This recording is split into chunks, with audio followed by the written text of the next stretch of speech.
Major sponsors for Ableton On Air include Washington County Mental Health, where hope and support come together. Media sponsors for Ableton On Air include Parkchester Times, Muslim Community Report, www.thisisthebronx.info, Associated Press Media Editors, New York Parrot Online Newspaper, U.S. Press Corps Domestic and International, Anchor FM, and Spotify.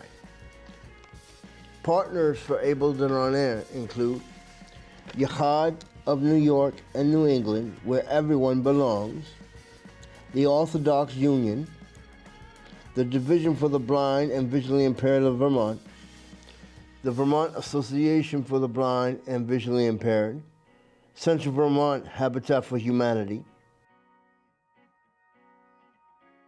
Montefiore Medical Center of the Bronx, Rose F. Kennedy Center of Bronx, New York, Albert Einstein College of Medicine of the Bronx. Ableton On Air has been seen in the following publications: Parkchester Times, www.thisisthebronx.com, New York Parrot Online Newspaper, Muslim Community Report, www.h.com, and the Montpelier Bridge. Ableton On Air is part of the following organizations: the National Academy of Television Arts and Sciences, Boston, New England chapter, and the Society of Professional Journalists.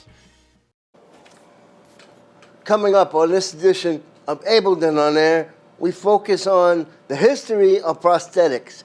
As barbaric as they may be, we also focus on amputees and how they deal with prosthetics.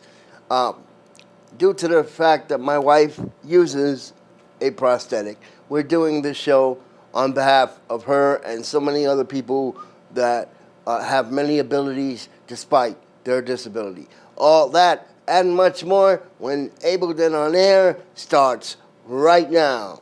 Welcome to this edition of Ableton On Air, the one and only program that focuses on the needs, concerns, and achievements of many people with all abilities despite their disabilities. Due to the fact, 2.5 years ago, my wife unfortunately succumbed to diabetes, and she has a prosthetic. She's right now doing a lot of great physical therapy because of it. And she's like a warrior woman per se.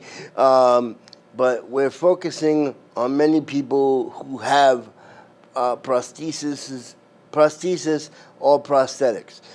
We would like to thank our sponsors, the Division for the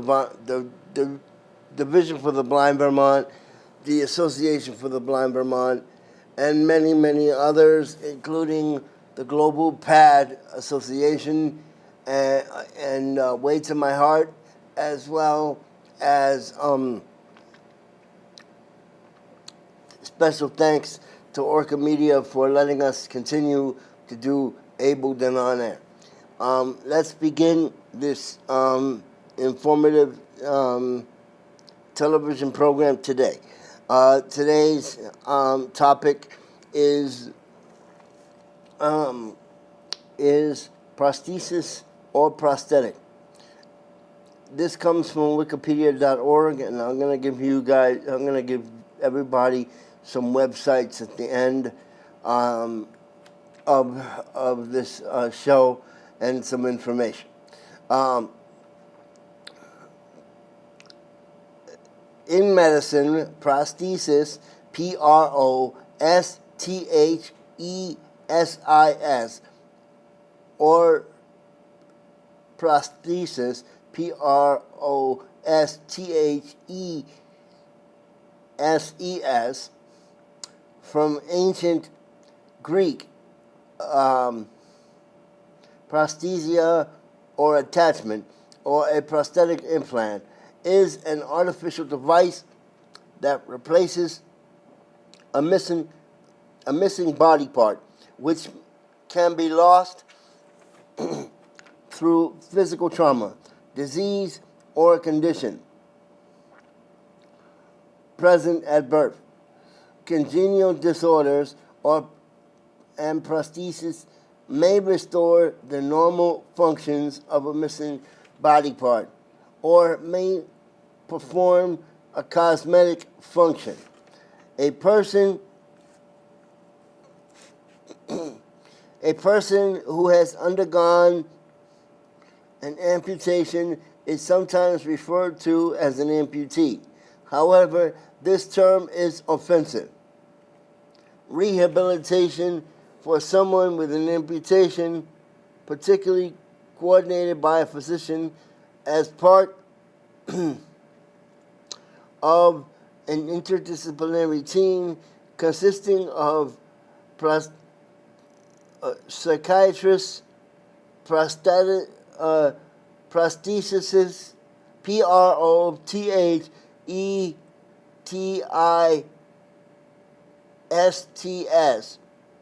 nurses, physical therapists, and occupational therapists. Prosthesis can be created by hand or with a computer-aided design, CAD, a software interface that helps creators design, analyze, and creation with computer-generated 2D or 3D graphics, as well as analysis and optimization tools. A person's prosthetic device should be designed and assembled to meet their individual appearance and functional needs. Depending on the personal circumstances, comorbidities, budget, comorbidities is spelled COMORBIDITES,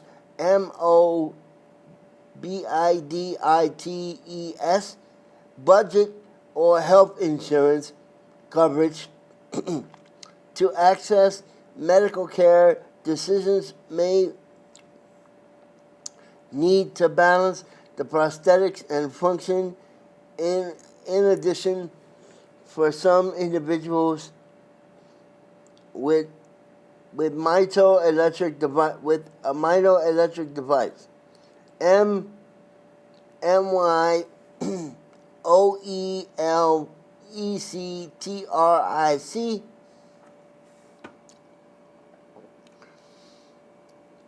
a body-powered device or an activity-specific device may be appropriate options. The person's future goals and vocational aspirations and potential capabilities may help them choose between one or more devices. Craniofacial prosthesis include an intraoral or oral prosthesis, extraoral prosthesis, and further divided into hemofacial or auricular ear, nasal, orbital, or ocular. Intraoral prosthesis include dental prosthesis, such as dentures, orbiters, and dental implants.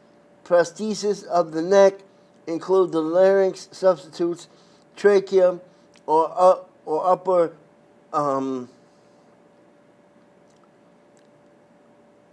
esophageal replacements,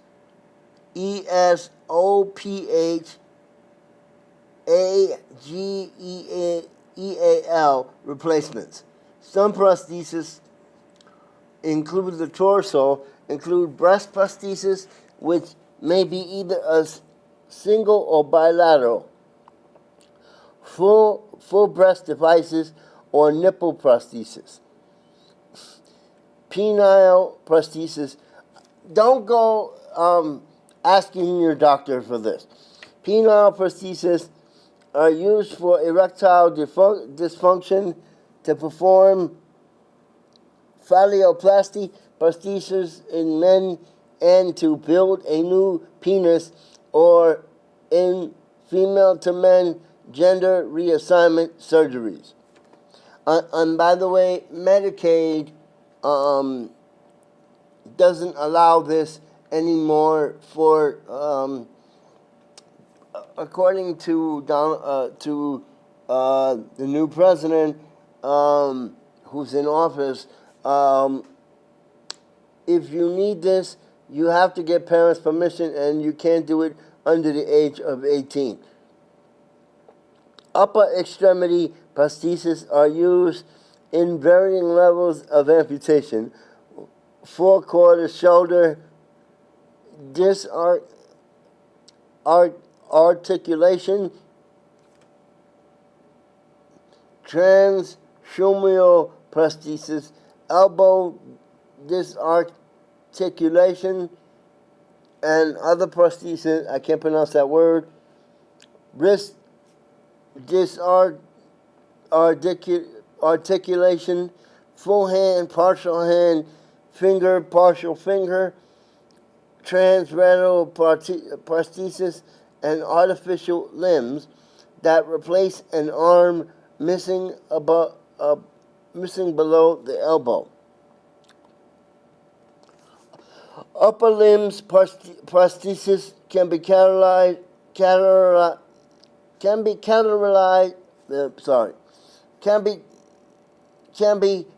categorized by three main categories: passive devices, body-powered devices, and externally powered myoelectric devices. Passive devices can be either passive hands, mainly used for cosmetic purposes, or passive tools, mainly used for specific activities, leisure or vocational. An extensive overview and classification of passive devices can be in a literature review by MAATETAL. A passive device can be static, meaning the device has no movable parts, and can be adjustable, meaning that its configuration can be adjustable hand opening. Despite the absence of active grabbing, passive devices are useful and bimanual tasks that require fixation or support of an object, or for gesticulation,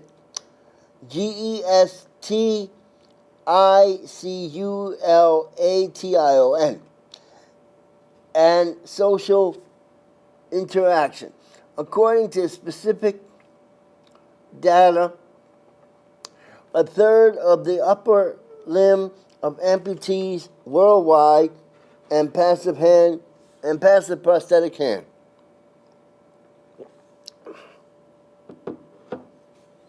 Body-powered or cable-powered limbs work by attaching a harness and cable around the opposite shoulder and damaged arm. A recent body-powered approach has been explored, and utilization of the user's breathing power and control the prosthetic hand to help eliminate acquisition, cable, and harness. The third category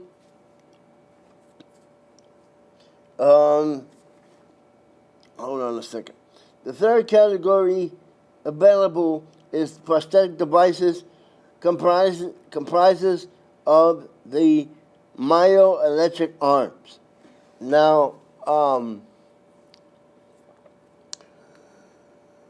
going back to the 1970s, there was a book by the name of Cyborg. Cyborg was based on, I'll talk about that in a minute, but Cyborg was based on the fictional story on how the Bionic Man, or $600 million man, $6 million man, and the Bionic Woman TV shows were started. Fast forward to today, you can get prosthetics a dime a dozen. One of the actual prosthetics, and yes, Medicaid pays for a lot of this, but prosthetics start at $10,000, $30,000, and up, and it depends what you need or what the person wants to do. Climb stairs, and other things. So this is why you need to consult your physician. You need to consult your surgery person that's giving you the surgery. Mind you, we must try to save a limb first. But if that's not the case, we save the person. So a person's prosthetic device can be designed and assembled to meet their individual appearance and functional needs. Depending on the personal circumstances, again, this is very important. So going down here, I'm going to read this paragraph and then get into bionics and some of the fictional part of it. Prosthetics are manufactured and fit by clinical people called prostheticists. Prostheticists are healthcare professionals responsible for making, fitting, and adjusting prostheses, and for lower prostheses will assess both gait and prosthetic alignment. Once the prosthesis can be fit and adjusted by a prostheticist, a rehabilitation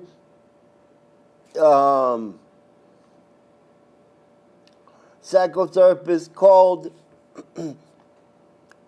a physical therapist in America will also teach a new prosthetic user to walk with a leg prosthesis. To do so, the physical therapist may provide instructions and may also guide the person to use touch and tactile cues. This may be done at home, in a clinic, or home.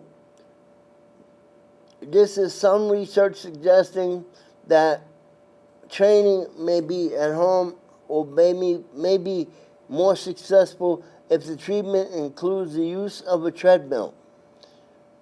Using a treadmill along with physical therapy treatment helps the person to experience the challenges by walking with the prosthesis. And here are some numbers that's important. In the United Kingdom, or England, United Kingdom, 75% of lower limb amputations are performed due to inadequate circulation, or DYS, VAS, DYS, VAS, CU, L-A-R-I-T-Y.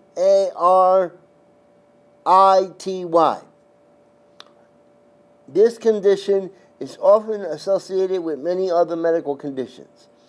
Comorbidities, including diabetes, heart disease, may make it a challenge to receive and use a prosthetic limb to regain mobility and independence.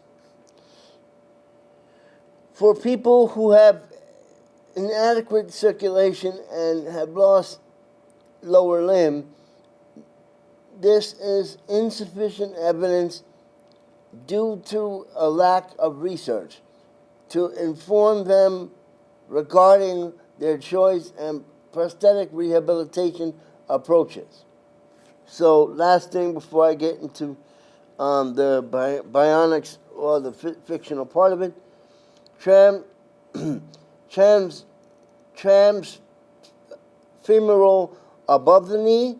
By the way, we're going into categories. Lower extremity prostheses are often categorized by the level of amputation or the name of the surgeon. Transfemoral, which means above the knee. Transtibial means below the knee.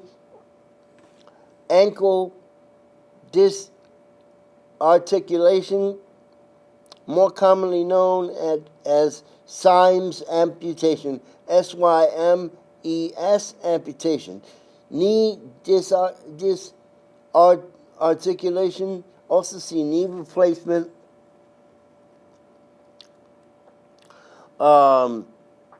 Hip disarticulation, hip replacement,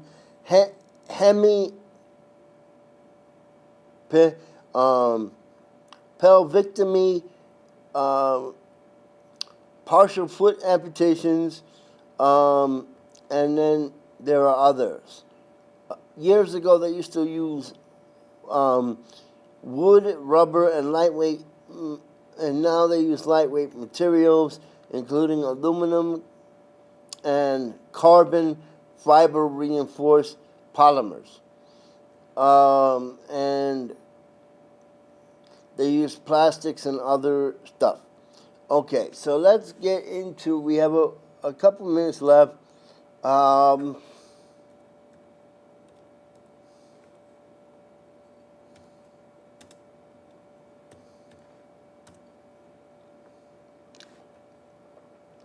So let's get into this. They can rebuild him. And that was one of the quotes. Cyborg is a 1972 science fiction secret agent novel written by Marvin Caden.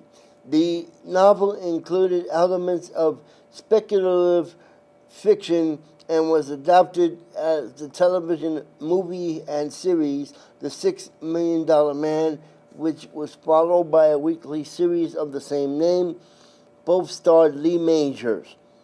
The movie was also inspired by a spin-off, The Bionic Woman. The plot summary of the book. Cyborg is the story of astronaut and test pilot Steve Austin, who experiences cataclysmic crash during the flight, leaving him only but one limb destroyed, blind in one eye, and other major injuries. At the same time, the secret part of the American government, the Office of Strategic Operations, OSO, has taken an interest of the work of Dr. Rudy Wells concerning bionics, the replacement of human body parts in the context of this novel. And more powerful than other limbs, Wells happens to be a good friend of Austin's, so OSO Oscar Goldman invites, or rather orders, Wells to rebuild Austin with bionic limbs. Wells agrees. Steve Austin is outfitted with 2 new legs and propelling him to a great speed, a bionic arm with almost human dexterity and the strength of a battering ram. one of the fingers of the hands incorporates a poison dart gun. The first half of the novel is Austin's reaction to the original injuries. He attempts to commit suicide, which is a bad thing. And his initial resentful reaction to the rebuilt bionic prosthetic hardware. The operation has a price. Austin is committed to working with OSO as a reluctant agent. The second half of the novel describes Austin being teamed up with an experienced female operative and his mission to the Middle East, both spy and weapon. Austin also coming to appreciate his bionic implants relies heavily on his augmentation during the mission. By the end, he accepts his role. And the book, the author's name is Martin Caidin, Caidin,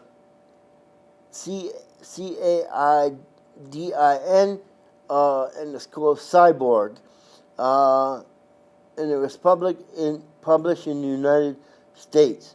And you probably can order it online. It's an old 1972, 1973 book.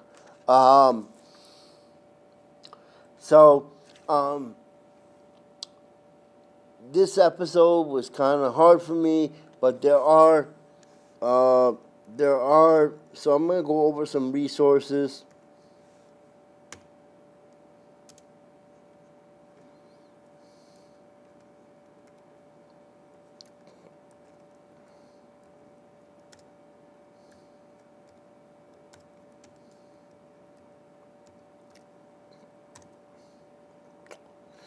So the Global PAD Association, thewaytomyheart.org, that's www.thewaytomyheart.org.